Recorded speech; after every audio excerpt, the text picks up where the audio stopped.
უცნობი გემო 42-ზე.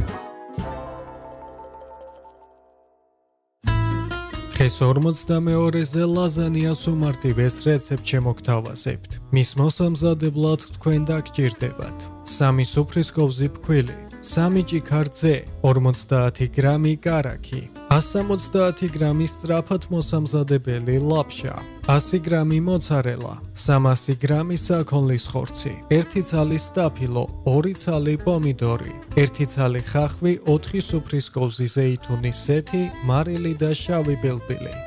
ქვაბში მოათავსეთ ზეთი და წვრილად დაჭრილი ხახვი. როდესაც მოითუშება, დაუმატეთ საქონლის ხორცი.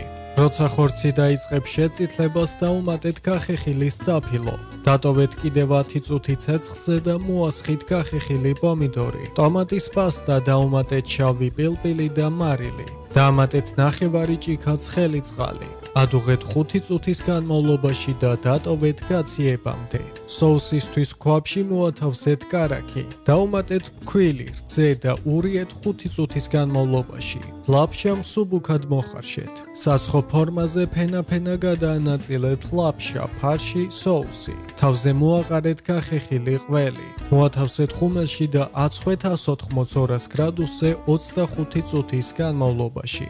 გემრიელად მიირთვით.